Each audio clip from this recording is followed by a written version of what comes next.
I think it's important to start ideas together. Finishing ideas, though, I think quite often can be done by yourself because, like at some point the process just becomes ant fucking, right? And just like fixing clicks on samples and making sure ant fucking. I like that.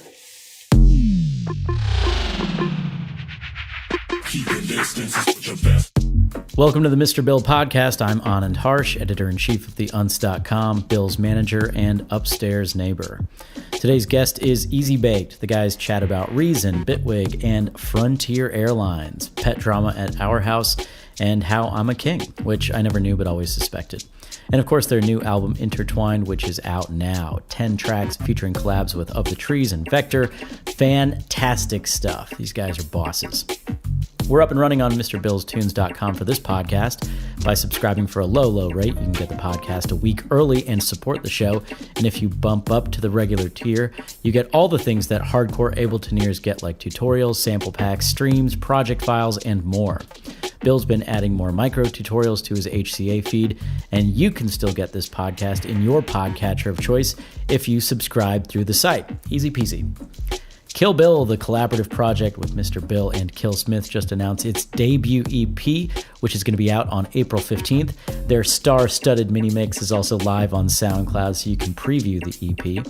The duo hits Indianapolis on April 21st, Portland on April 22nd, Seattle on April 23rd, Manchester, New Hampshire on April 29th, San Diego on May 5th, and DC on June 1st.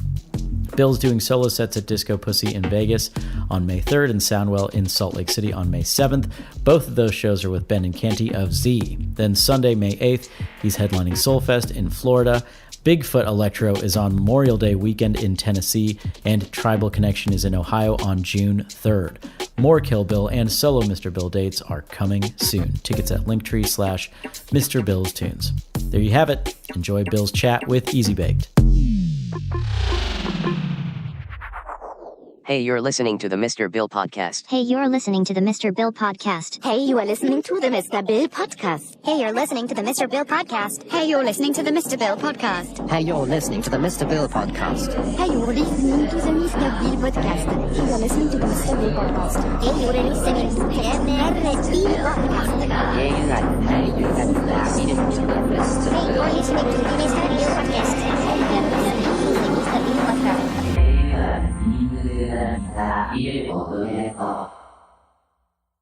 Sweet. All right, we're going. Yeah, thanks for coming on the podcast. It's cool to have you on. We haven't really chatted before, so this is like I'm hyped. Yeah, so this Super is hype. both a good opportunity to just get to know each other at all, plus record a podcast at the same time, I guess. Yeah, love that. Yeah, absolutely. Two birds, one stone out here. Thanks for having us. Of course, yeah. So yeah, I mean, how's things? I mean, what I know of you guys is just like the music that I've heard. Plus, I know just through your management and stuff that, or through my management also, that you're from Florida and that you have a new album that's like ready to go. Yep. And then just had small talk with you at shows and stuff, I guess. So yeah, just I don't know. Tell me about yourselves and like what's up with the project and stuff. Project comes out. I think it'll be out once this is out. I think it comes out on March 4th. We started writing it really in quarantine, and we're just fucking hype on it. We think it's a big level up for us as far as our sound goes and like where we're taking the project. And self-releasing it. Got 2 collabs, Vector and Of the Trees. The next single comes out tomorrow. Capsule. Is that one of the collabs or is it?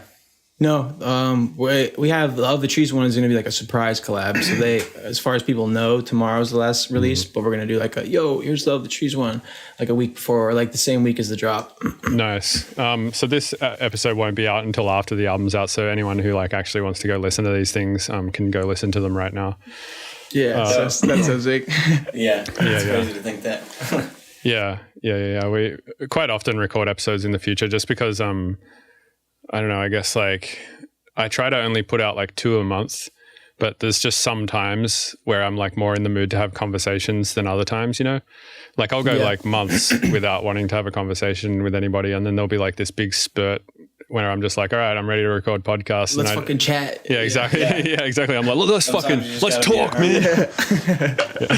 I feel that. Yeah, it's Get all awesome. hyped on Yeah, it. I think the concept of a podcast is awesome. Just like being able to like conduct like productive or whatever kind of conversation on your own terms, and just it being like within the community, I think is tight. Yeah, totally. Yeah, I like the shot you guys have set up here. What's that painting in the background? It's just a tapestry. Oh, it's a tapestry. Yeah. Just a tree tapestry that I got off Amazon. We have a plant too, but I don't know if you can see it. We try to like, yeah, there it's in the corner. There you go. Yeah, we try to be festive. Right, try and make is that your studio you're in now? Yeah, this is my studio. Yeah, this is Andrew's. At We're at my his crib right now. We figured Nice. it'd be easier to just do it at one place. Yeah, that makes sense, probably. So there's not like more points of internet that can go wrong. Yeah, exactly. That was like the main point too. Like his house is better internet than mine. Yeah, Eric's like way far away from his router. Mine's like on the other side of this wall right here. Nice. Yeah, I just moved from San Francisco to Charlottesville, Virginia. So my internet just went from gigabit fiber to like half that speed, basically. Oh, they don't have gigabit out there? Or fiber? They probably do, but they don't where we are. But one thing I did find out, because I'm in the like on the bottom floor of the house, aka the basement, and Anand is like upstairs, so the router's upstairs and I'm in the basement. So I couldn't run the like Ethernet down here. It was just too far, and we didn't want like a whole cable running through the house anyway. Yeah, fuck that. So what I found out is there's something called Wi-Fi 6. I want to say, or Wi-Fi 5. I think it's Wi-Fi 6. Yeah, 6 is like the new one, I think. Yeah, and I found out that on the back of my motherboard, there's like these two ports that I could screw in these adapters to, like these little antenna things. And the adapters cost like $6 off Amazon. So I screwed them in, and it's just as fast as if I had put Ethernet in. Like I'm getting the exact same speeds as Anand on Ethernet. Yeah, that's Even awesome. through like a floor and shit. It's crazy. I had no idea. Like, so yeah, I guess for anyone listening, if your motherboard is Wi-Fi 6 enabled, pick up some of those. Yeah, if you the haven't. extenders, like the extenders that you put into the wall, usually those aren't where it's at. Those aren't that good. No, I feel like those fault out so much. You can get good extenders. They're just expensive. Right. Well, maybe it's not the extended that's bad. Maybe it's like your Ethernet that's your Wi-Fi card in your computer that's the bottleneck, right? Mm-hmm. Yeah, unless you have like the latest, which is like you said, like the Wi-Fi 6. That's like the latest and greatest. Yeah, totally. Damn, so you're in Virginia now. When did you go to Virginia? I moved here on January 7th, and at the time That's tight that you're with Anand. Yeah, it's cool, man. So, yeah, at the time of recording, we're at February 21st, but so yeah, I've been here for like a month and a bit. But yeah, it's cool, man. That's a big switch from where were you? You were in the Bay, right? Yeah, I was like in deep San Francisco, like in the inner Sunset, right near, like across the road from Golden Gate Park. Wow, that's a massive switch up. Yeah. What made you want to do that? Sobriety, mainly. Nice, good for you. Yeah. Solid.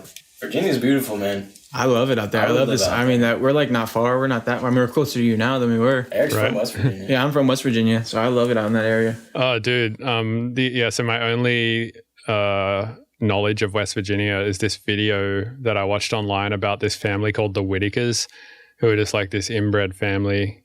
And that's like all I know about Dude, that I can't place. even tell you, like, when I was younger in Florida, like, when I would have this, like, yeah, I'm from West Virginia, like, I would get mad jokes cracked on me. And, like, I see that, but, like, where I'm from is honestly very beautiful. It's, like, the shit. My family's great, obviously, not inbred. Nice. So what made you move out to Florida? I was, like, 9 or 10. I think it was my dad's job. He needed to come out here. And, like, he was just able to work out here. Thought it'd be better for school. I have a younger brother. Yeah, it was just overall, I think it was just their main decision. And it was mainly for work, though. But it worked out. I like Florida.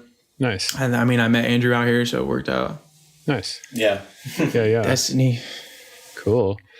So how does like the dynamic of your project work? Because I know like in duos sometimes there's like, certain dynamics and stuff. Like for instance, I'm pretty sure in Ganja White Night, only one of the guys writes music. Oh, wow. I did not know that. I think that's how it works. I'm not 100%. But Yeah, some were like that for sure. No, we definitely both write music. Nice. We both do everything, really. Yeah. Cool. It's pretty split down the middle, except when it comes to like things besides music. Yeah, like Andrew's more business, like in the back of the business, I'm more social media. So like he handles that end, I handle this end. But as far as like creating music, we're both creating songs every day. It's either on our own terms or like here together, or I bring an idea here, he brings an idea to me, whatever. In that regard, like with the music side, you know, we both have our strengths and weaknesses that I think balance us both out. I'd say Andrew's strength is probably sound design, and mine's more like flow and arrangement. Cool.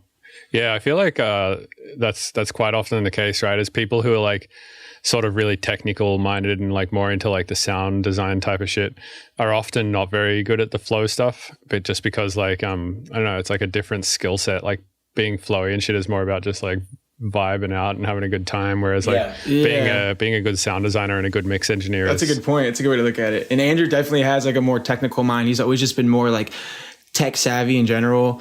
And like when we started together, that was more the concept. Like I would just be on the keys kind of jamming, and then like now I'll start like drum group or drum loops, bring them over here, and then we'll just kind of jam out on that. Like I can design sounds and he can arrange. Like we're both pretty, but I just say when it comes to like us sitting down together, those are the gaps that we fill for each other. Nice. Yeah. And it's like we're both aware. Yeah, definitely. Yeah. Kind of. 100%. I know he can make better sounds and faster. Like it just takes me a lot longer. Right.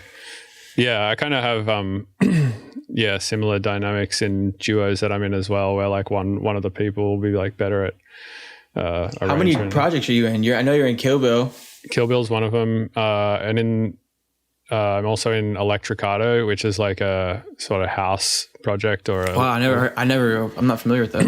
That one's been going longer than the Mr. Bill project, actually. It's like started that one in like I think our first release was 2008.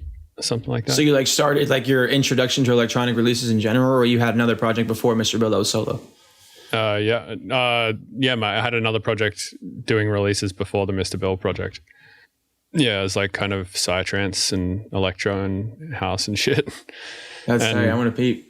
Yeah, it's a fun project. We don't write a lot of stuff just because the other dude that I'm in the project with also has another main project, and he's still in Australia. He writes music under the name Rhinoceros, and it's like a psytrance project that basically puts him in Brazil almost all the time, playing shows and shit. That's tight though. Yeah, that's interesting. Yeah, it's an interesting combination of styles. But yeah, I mean, I started completely on psytrance. Wow. And then moved to the dubstep shit. And well, actually I went like more IDM first and then to dubstep. Yeah, you literally have everything in your catalog. It's unreal. Yeah. Cool. So like how did the Vector collab go? Because I'm actually writing a track with him right now, and Dude, I saw it on Instagram the other day. It sounds ridiculous. Yeah, it's fun. Yeah, it went well. I mean, it happened pretty fast, and it just because we worked in stems. We're in Reason, he's in Ableton. Most people we work with, it's usually in stems. And I mean, it worked well. It's a wonky tune. It progresses nicely. Yeah, I think it's great. Nice. I sent you the album. I think like before we even arranged this, I sent you the album on Twitter, so you have it. Oh right, okay. So this is like the finished album that you sent. Yep. Yeah. Oh, nice. Sick. Yeah, I had a quick peek through it, and from what I listened to, it sounded great. Thanks, man. Yeah, Vector's quick. That process was it feels a beast. Quick, man. He's a beast. Yeah, he is, man. I'm really happy with like the whip that he sent to start the project off, and B, just how quick he had it back, and the things that he's done to it sounds really good. He's an animal. He goes, he unloads. He has the whole Bandcamp subscription. He's constantly releasing music. It's awesome. Oh yeah, the Bandcamp subscription is interesting. Hey, because it's like basically what's the deal with it? You release music to your subscribers. Yeah, people subscribe to you monthly, and you just release them on I guess like whatever terms you create. Yeah, and you they set accept. your own terms like Patreon or it's like that. You just set your own terms. You might give them a track a month, and then like it's like a fan club thing. Yeah, that's what they call it, right? Fan club. Yeah. Yeah. Yeah, there's like a little bit of a, I guess, toss up. I guess the thing that would turn me off doing that is just that putting something out just to like, a couple of hundred fans or 1,000 or 2,000 fans that are supporting you in that way.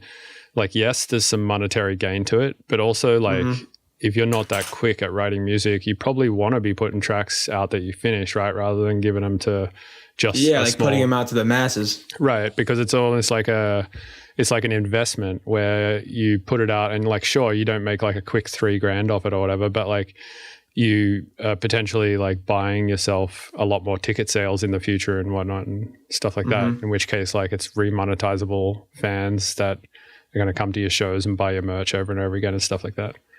Yeah. I mean, I suppose it's good, like in the way that you can kind of set your own terms. It's really up to you as far as what you and think like if you can it's like more deliver on. dedicated to like for Vector example, I think it works because he just makes so much music, and I think he doesn't really get this like emotional attachment. So I think like ideas he has, because he just makes so many, he's like, all right, this will work for subscribers, while he's also like simultaneously writing an album for like the masses. Damn, yeah, it's impressive, man. And like touring pretty hard as well, right? That's what I'm saying. The kid's just a fucking animal. Yeah. And there's many like him, it's a but he's grind. definitely just a good example of like just a workhorse. Yeah, I've had him on the podcast too, and we talked a little bit about his cerebral palsy and how people at shows always think that he's rolling on Molly. Bro, it's so funny because I literally just listened in the show he's talking about, the one that he talked about on that podcast at Cervantes. I was there. It was the show we played with him. It was him with us, and I was literally right there next to this girl asking him, and I was like looking at her like, are you here with us right now? Like, come on, girl. Like, read the fucking room. The first time I saw him, I definitely thought that. Right. Yeah, no, I'm not gonna lie. At first, because first time I met Aaron, it was at Tipper and Friends at 4:30 in the morning, huffing. Or just getting the fuck down. Yeah, we were just partying, and I was like, yeah, I didn't know. Right. Yeah, I picked it straight He's pretty away forward actually about it. because for sure. Yeah. I picked it straight away because I have a cousin that has it, and like, the reason I know about the Molly thing is because the first time I met him, I was like, oh man, do you have cerebral palsy? And he was like, oh yeah, thanks for noticing. Like, you're like the first someone fucking actually person. notices. And I was like, yeah. and then he told me about like the Molly story. I was like, dude. And I can't even imagine like how much that has happened to him. Like, I commend him because he's a G about it. Yeah, absolutely. Yeah, really admirable guy. So you use Reason, that's cool. Didn't they only just like recently added third-party plugin support, right? Yeah, that was it was like probably 4 or 5 years ago. I'd now. say three or 4 years ago, 4 or 5. Damn. Yeah. So Fairly recently though. Yeah. right. So is it safe to say that that you guys only started using plugins like Serum and stuff like that 4 years ago? We don't even use plugins like Serum. Oh, really? But in general. But yeah, plugins in general, Yeah. yeah, probably like We just didn't have access to them before. yeah, all exactly. Reason. That's interesting. So yeah, it's kind of like anyone who's like fully into Reason and no other DAW, they must just be like not necessarily like far behind, but like they have like 10 years less experience with like Massive, for instance, and stuff like that. Yeah, 100%. Oh yeah, definitely. Yeah, unless there's like a standalone thing that you can like record from. There was ways you could route stuff that was like a standalone VST, but we never dabbled And now with you can that. use Reason as a VST within Ableton and other DAWs. So that's cool, and that's what I'm trying to get. I want to get on that. It's like using Ableton, because I know if once that happens, like integrating them both, it's only going to level us up. Oh, absolutely. Yeah, I actually have that thing installed. It's called like Reason Rack or something, right? Reason Rack. Yeah. Yeah, it's so crazy. Your plugin's like getting cucked hard when it's able to be opened inside another DAW. Sorry, your DAW. Like the other one that's like that, I think is Fruity Loops. It's you're able to open it as a VST in another DAW. Yeah. Yeah, we weren't really crazy about that when they first dropped it, just because it seemed like now they're trying to cater It just seems to like that and like a subscription model, which is what everyone is trying to do, is subscription model, instead of just catering to the original like OG Reason DAW users, native DAW users. Right. Yeah, that probably cost their team like a couple of years, right, to make that port over to a VST. absolutely. Yeah. And they had a new CEO come on. And I think that was a major part of it for sure. Yeah, definitely a lot of change happened once. New direction and everything. Yeah, They changed the name. It was Changed the name and Propellerhead everything. before. Oh, I thought Propellerhead was the company, right? That was the company. And now it's Reason Studios. Yeah, now it's just Reason Studios. Ah, gotcha. Cool. Yeah, I mean, so my experience with Reason is basically I've used the synth Subtractor like a few times. Yeah. We love Subtract. We love Subtractor. Yeah, We love it's- making subs. kind of like, is that, do you know about operator in Ableton? Yeah. Yeah. Is Subtractor is basically would you say that? I mean, I guess I've never used operator. I've just seen all the homies use it. Yeah. But yeah, I guess think probably. So. You're a lot more limited in Subtractor than operator. Like operator, you can have like multiple engines, right? Or like, what would you call them? Oscillators? Yeah, you have 4 oscillators, 1 filter, 1 LFO, and so you're only limited to 2 in Subtractor. So there's definitely you get 2 in Subtractor, and that's why I want to like integrate them both. Like I just know, and even like I've just always thought that like Dr. Dirk, for example, did a tutorial back in the day how he would take samples, make them in Reason, and then resample them in Ableton, just because sampling is just better in Ableton because it's just you've been able to do it for so much longer. Yeah, honestly, the only reason why I still use Ableton is just because so many people use it. I think realistically, if I had there's actually 2 reasons. 1, because so many people use it, and 2, because I just have so many projects in Ableton that I'm working on. Like I have just hundreds of whips that I don't want to stem out and move over to another DAW. But I think if I were to start again and didn't have all these whips and not everybody used Ableton, I think I'd actually use Bitwig, to be honest. I had a feeling you'd say that. That's funny. Yeah, it's funny. A lot of people are doing the Bitwig. It looks dope. Especially now, like, can't you can open Ableton projects within Bitwig. You can, but there's a lot of like missing stuff, you know? Yeah. It's not perfect. Yeah. It's not perfect. Yeah. They move over a bunch of stuff. Like some of the warping will work. Some of the, plugins will shift over to Bitwig plugins and stuff like that. But yeah, it doesn't do everything. Lee Cheese swears by it. I swear I've heard him just put people on at festivals. Like he'll just be at festivals talking about how he loves it so much and is converted from Ableton to that completely, really.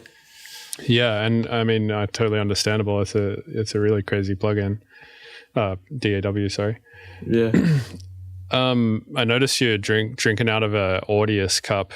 What's your affiliation with them? Oh, so we're just early supporters of Audius. You know, we through a friend we got told to put music on there. Probably it was like back in October of like 2019.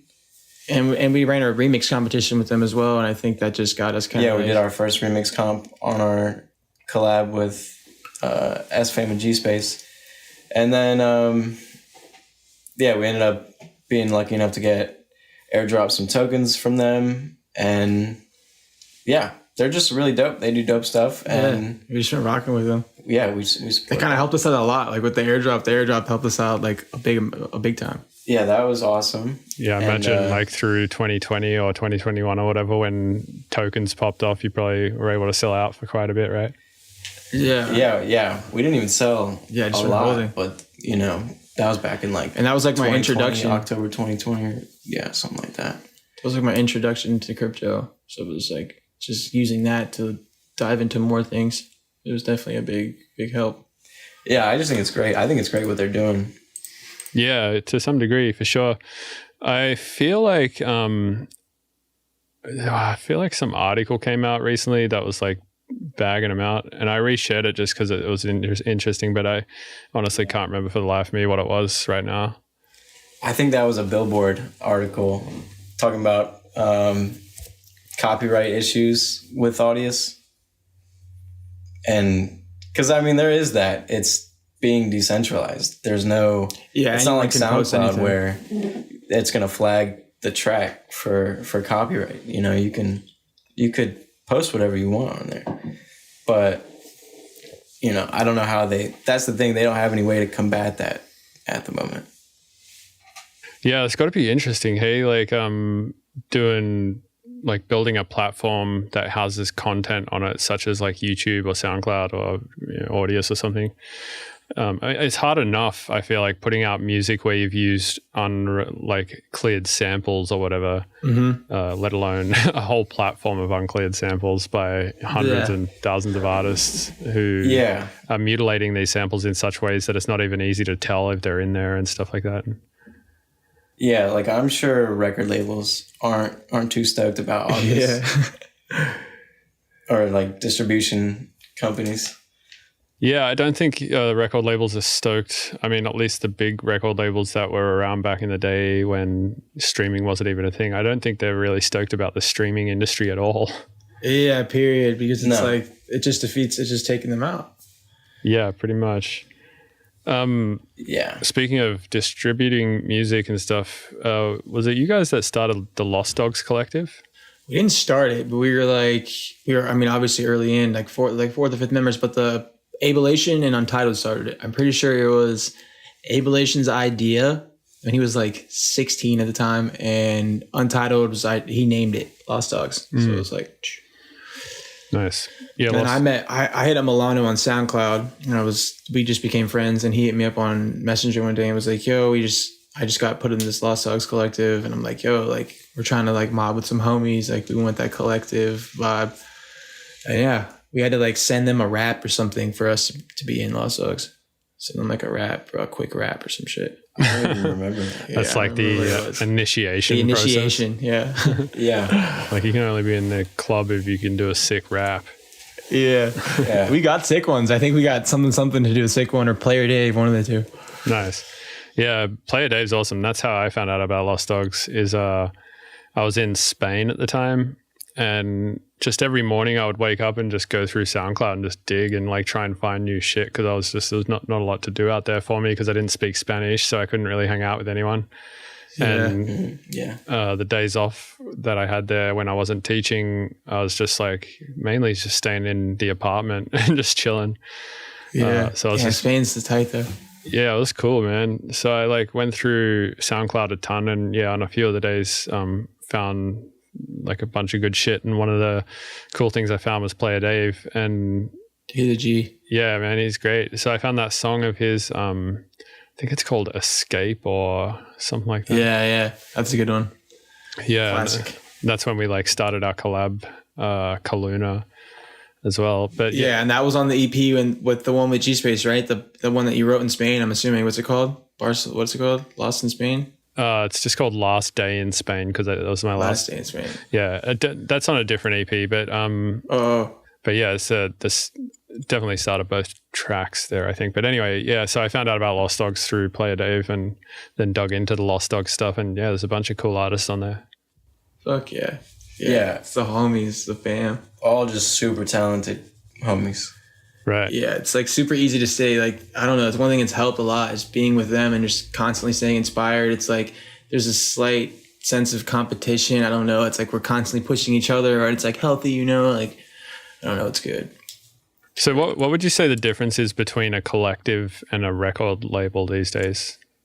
Oh, well, I mean, we're just releasing music that's us. Like, we're just like doing everything on our own terms. Like, we're not monetization aspect. Yeah, the monetization is not a focus. Yeah, we're just kind of putting out, like, we don't even have anything that's been released on Lost Dogz hasn't been put out on, like, it's only been on Lost Dogz SoundCloud. Like, we're trying to figure that out actually, to where it's like anything we do release on Lost Dogz will go onto all platforms.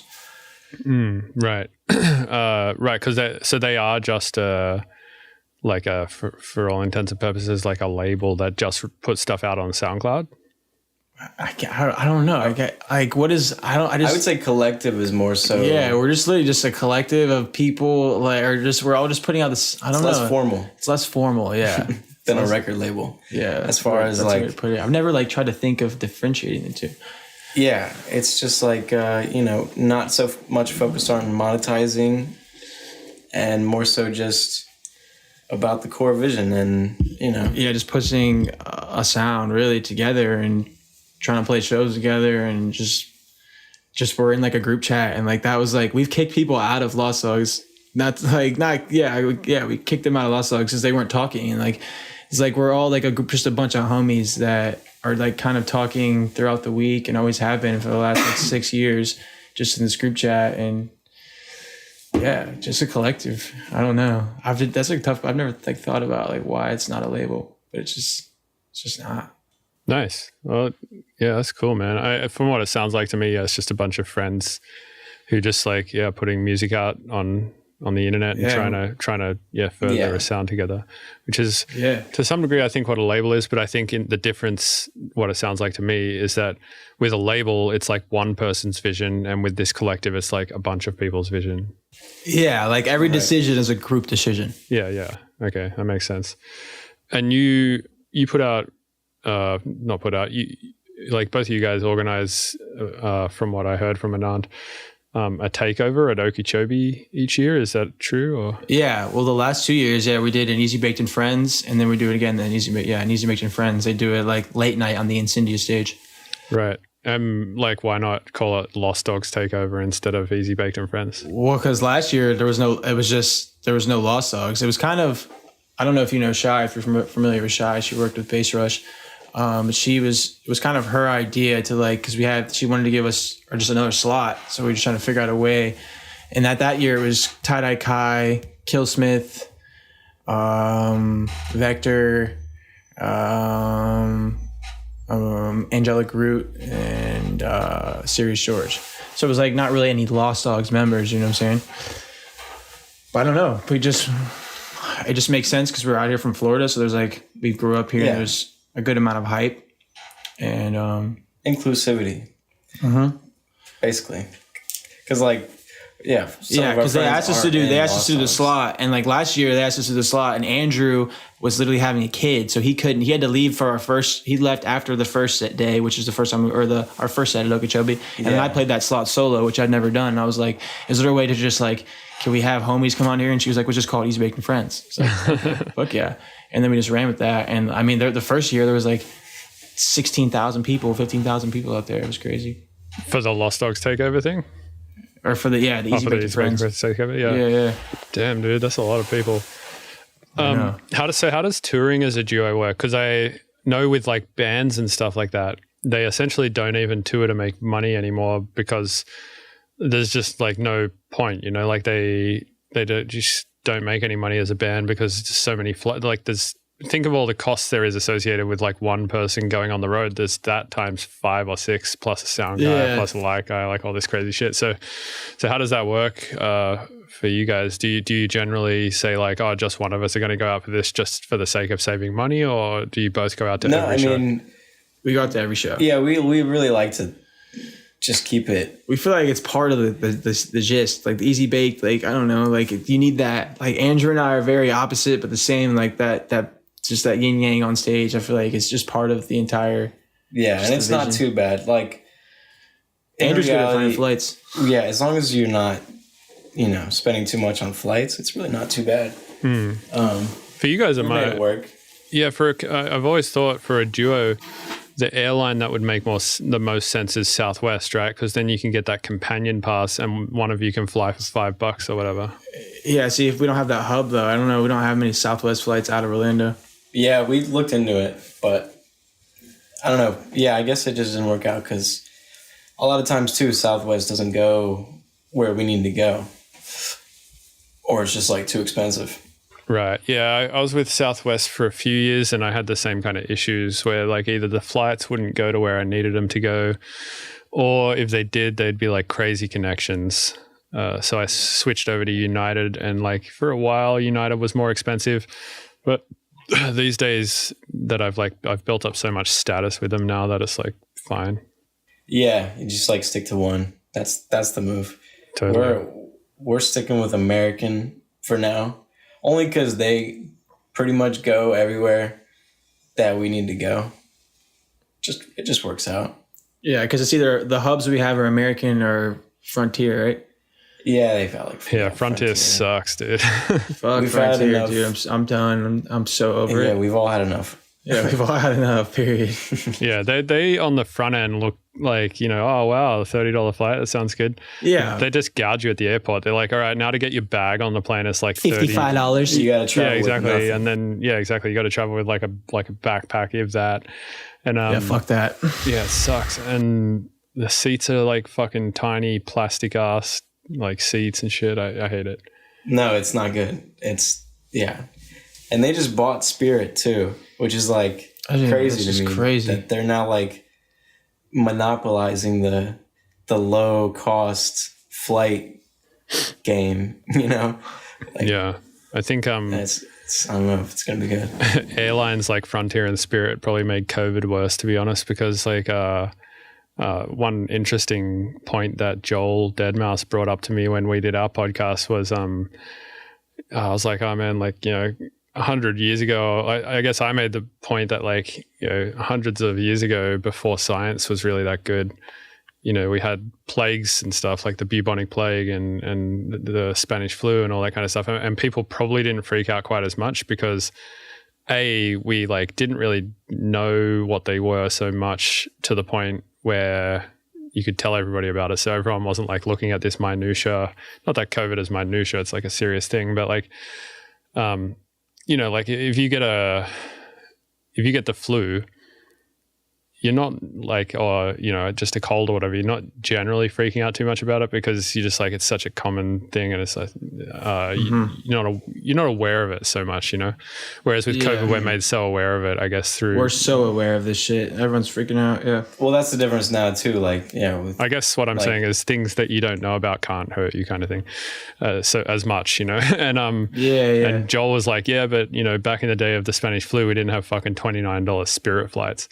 So, you know, people just like flying all over the country, giving it to each other and shit. And so that's why everyone's like, oh, it's time to fly now. Right. Yeah. I'm sick as fuck.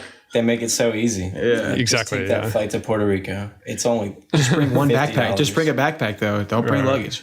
Yeah. Which is why, so yeah, that's why I was saying, I think maybe those cheaper airlines potentially perpetuating COVID a bit more. Yeah, you're so right. Yeah. People weren't freaking out about like the plagues back in the day because they didn't have media or the technology to spread news. Like, you know, nowadays, you know when there's a new variant or something popping up the same day it happens. Right. To be fair, I don't know. They might have been freaking out. I'm just... They probably were, you know. I'm sure they were. They probably were. Just not as fast. Speaking of the new variants, have you heard about the BA2 variant? Nope. I just read an article about it like 2 days ago or something. Apparently it's Can't keep track of them. more contagious than Omicron and it makes you more sick. So it's like this virus is just getting more and more efficient. Basically started as this thing that was like pretty easy to get but not that hard to get, but it made you quite sick. And then it turned into this thing that was like really easy to get, didn't make you quite as sick. And now it's this new variant is something that makes you incredibly sick and it's really easy to get. It's like it just keeps like... It literally never ends. Yeah, it's like we knew there'd be variants, but we didn't think it would enter like the endemic phase where it's like the flu and we're stuck with it, you know? You just gotta... Yeah, I mean, there's always going to be new variants now. Right, yeah. So long as people refuse to put masks on and refuse to stay at home, stuff like that, there will always be new variants. Yep.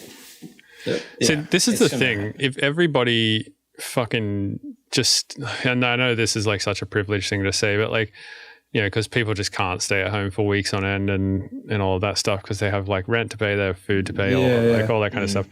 But like, let's just say in an ideal world, governments were like, there's a moratorium or whatever you call it on all rent. No one has to pay rent. And no one has to buy food for like a month, right? And everyone just stayed at home and was looked after by their governments for a month. Not only will we get rid of COVID, we'll get rid of all disease, basically. Like the flu would also go away and like all this pollution would also go away. Exactly. Yeah. I guess that's maybe not true because like people would still be in hospitals and the disease would be getting spread in hospitals still, but it would perhaps, I mean, it would make a difference though. A massive difference. I think that's how Korea or China did it. They just deliver, it might only be for people who are infected actually, but I know they'll deliver food around to people's homes and, you know. And also there was like officers and shit walking up and down streets and as soon as you left your house, they would take your temperature, like as soon as you left your door. Yeah, that shit's crazy. Like Real that movie, I Am Legend. Mm-hmm. Cool. So you're in Orlando. I have a friend down there named Matt Davis, who's like a really good acoustician. He did like the acoustics in Tipper's studio and my studio. And, oh wow! Jade Damn, Cicadas. that's tight. I need to hit him up. Yeah, man. Hopefully, gonna get a play soon. Yeah, if you need an acoustician, he's probably your guy. He works with Bob Katz, who's like one of the mastering engineer G's, and yeah, he's also based in Orlando. And I think Full Sail is based down there too, right? The university? Yeah, Full Sail is. Yeah, I have a handful of friends that have been to that school. Nice. Yeah, I think that's a pretty cool school. I'm pretty sure maybe Matt Davis also worked there for a while as a researcher or something like that. It seems good, yeah. Most people. It's expensive, but it seems good, yeah. Yeah, that's why we didn't go. Right. Yeah, it's university is expensive for sure. Cool. So yeah, I guess like tell me more about just what's going on, your album, your touring plans, all that kind of stuff. Yeah, we're about to announce a tour. I mean, it'll already be announced when this is out, but we're announcing it in 3 days, I think. Yeah, we just wrapped up filming on a video for it. Yeah, yesterday. It's like our first ever like legit, like we're just doing like a 30-second promo video, but it's like our first ever legit video that we're putting together, which is pretty exciting. Nice. Like just like a promo video or a music video? A promo video, but we try to do like a skit. Like we're like waking up out of bed. The doorbell rings, we go, and we get this map at our front door. We're like, holy shit, what's this map? And then we follow the map, get some weed, smoke the weed, go to this spot on the map, dig it up. It's like our tour flyer inside this old box, and we're like, going on fucking tour. That's cool. Did you have to write the script and all of that stuff for this, or? Slightly. We didn't say much. Yeah, we didn't say much. Everything we did say was kind of off the top. Andrew just wrote like a skeleton of like what to do. It was pretty spontaneous idea, so we just we thought about it like the day before, and we're like, all right, let's do this. We just need some kind of promo. Yeah. Nice. That's cool, man. Yeah, I should do more of that stuff. I know Anand did all those like weird skits for the Dude, Anand's a fucking king of that shit. Yeah, he's a funny guy. Yeah, he is. Dude, I swear, yeah, he's so good at that shit. He's great. Yeah, he's got a good sense of humor. It's good living with someone like that who's just always down to joke and riff and shit. Yeah, absolutely. Is it just you two? Yeah, it is. Yeah. Solid. Hell yeah. That's nice. Yeah, it's fun. We have like some pets here too. I have a cat, and he has a cat and 2 dogs. And oh hell yeah. My cat gets. Do they all get along? Oh yeah. There's a weird dynamic. So my cat gets along, or doesn't really get along, but tolerates the dogs and does not at all like Anand's cat. Like every time she sees Anand's cat, she just like runs at her and tries to attack her. It's crazy. And then Anand's cat fucking hates my cat. So like as soon as which one's older? Anand's cat is like 13 and my cat is like 5. So I think your cat's like, yo, this is gonna be my crib. Sorry. Yeah, I'm pretty sure YouTube is just trying to play, but his cat is older, so she is not trying to play. She's like fed up with that game. She's like been there, done that. Right. And then both cats tolerate the dogs but don't necessarily like them, I think. But it's funny because I guess like YouTube, my cat will attack the dogs, and every time she does, she'll attack the cat, and every time she attacks the cat, it's like Anand's dogs stick up for the cat, and then they're like, "Hey, don't do that shit," and then they try and attack YouTube, and you guys have like a big yard and shit since you're out there in Virginia. Yeah, we do. So we have like plenty of space to give the pets all their room and shit. It's probably like it's just cheaper out there to live in San Francisco, like drastically. So it actually isn't. Like, I mean, the rent here is like, if you live downtown, the place for like a 1-bedroom apartment here is like $2,500 a month, which is still pretty expensive. Whereas if you live downtown San Francisco, sure, it's more, but like for a 1-bedroom spot, it's like maybe $3,500 a month, $1,000 extra a month, which is like, yeah, it's expensive, but like, people talk about it like it's unlivably expensive, and it's like yes, it is pretty fucking expensive, but it's not as bad as it's not that much worse than here, I don't think. I mean, you could get a spot in San Francisco for $2,500 a month for sure, I think. Yeah, space becomes an issue. Yeah, maybe. Right. Yeah. Depending on what you're used to. I just think you can get more for that money out there, like space wise. Yeah, you might get a couple but it's like depends where you want to live, like what kind of style life you're living. Yeah, exactly. I guess I'm talking about like downtown areas, right? Yeah. Yeah, because sure, you can live like out of the city, like 20 minutes out of the city here, and space is much cheaper than San Francisco for sure. Whereas in San Francisco, there is no cheap spot to live. It's like the entire city is occupied by techies, basically. Yeah, if you've got land there, it's like, I don't know, it's like winning the lottery or something. Yeah, definitely. If you have land out there, you probably should hang on to it because it's going to just keep appreciating in value. It's to skyrocket. It's not like tech is going anywhere anytime soon. So there's going to be no shortage of people who want to live closer to work, which is there. Yeah. So yeah, it's going to, it's not going to be getting cheaper anytime soon. Yeah. We like the East Coast.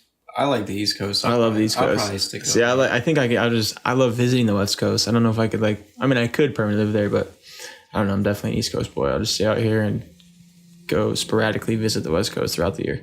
Mm. Yeah, what is it that Eric's over there all the time. Nice. What is it that you like about the East Coast more? I don't know. I like the people. I don't know. Just the vibe. The general, It's the easiest way to say it. Yeah, I guess it's like the general vibe and people is a good way to put it. Yeah.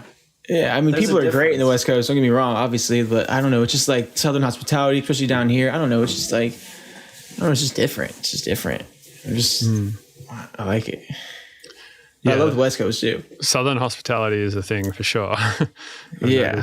People over here are very much like, oh yeah, come into my house and sit down and have a meal. And it's like, am I about to get murdered? Or I guess just because I'm like real cynical of people because I've only really spent time on either the West Coast or Sydney or Melbourne in Australia. And it's like, no. Yeah, it's a little more open, I'd say.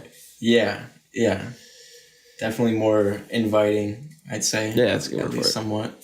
Yeah, that is kind of cool. So I guess Florida is considered the South too, right? Kind of. Yeah. Some people call it the south of the South. You have to go north to get to the South. Right, because down where you are, it's almost like you're in fucking Cuba and stuff, right? And Puerto Rico. Yeah, I mean, it's such a melting pot of people from all over too. I mean, a lot of people come from New York and Michigan and I mean all over. Especially people are moving to Tampa and St. Pete like crazy now. I'm trying to go to St. Pete. Why? What's cool about it? It's just beautiful, and it's Miami's too much for me. I couldn't be that much into the city. It's just so happening. And St. Pete's a little more low key. It's right off of Tampa. Tampa's sprouting right now. The scene's nice, and just more of right now it's more old people or just older people. But it's just beautiful. And if I can find a place out there that's decently priced, I'm definitely trying to get out there. It's only an hour from here too, which I'm trying to stay near Andrew. Right, yeah. Probably be more productive. Yeah, 100%. Ideally, yeah. Yeah. Yeah, definitely moving to America has made the Electric Auto project a hell of a lot less productive. Yeah, so he's out there. He's in Australia. Yeah, exactly. We still work online, but yes, it's a lot harder.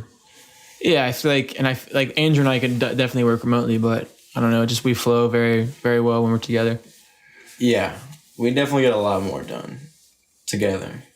It's a different dynamic doing everything online versus, being in the studio together. You're riding that vibe together, when you're both making something in the moment as opposed to the vibe might be different. I'm sending something. I don't know. I don't, he might not even like it, whatever. Yeah, it's true. Yeah, definitely. I think you gotta worry about time change. Right. Yeah, exactly. I think it's important to start ideas together.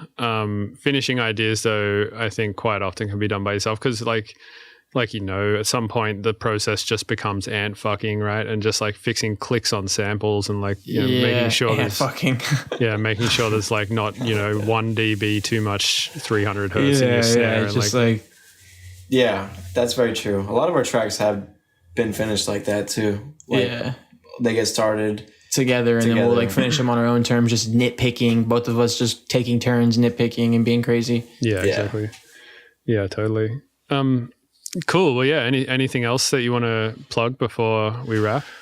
No, if you see a flyer in your city, fucking come hang out, listen to the album. Which cities off the top of your head, which cities off the top of my head? Hold on, can you show it so I can because I'm so bad off the top of my head. Well, where are you? Where can people find the dates, I guess? They'll be on our website. They'll be all over our social media. Hold on. All right. The cities off the top of my head. Nope. There's literally no way I'm doing that. Hold on. Is it not this one? We're pulling it up on our Discord right now. You got your dates on just your Discord? No. I think the tour flyer should be in here. Just trying to, for the sake of quickness. Yeah, I'm definitely Florida stops. Just off the top of my head. No, there's no Florida on it. No, it's not on it. Portland. See, I gotta look at it. Yeah, just pull it up. You have it. Sorry. All right. As of right now, we got Okeechobee on March 4th, March 12th, Philadelphia, Atlanta on April 8th, Las Vegas on April 14th. 420 in Portland. Yeah, Chicago on the 22nd, April 23rd, LA, April 28th, Washington, April 29th, Virginia Beach, and April 30th is Charlotte, May 6th, Minneapolis, and then May 12th, Denver.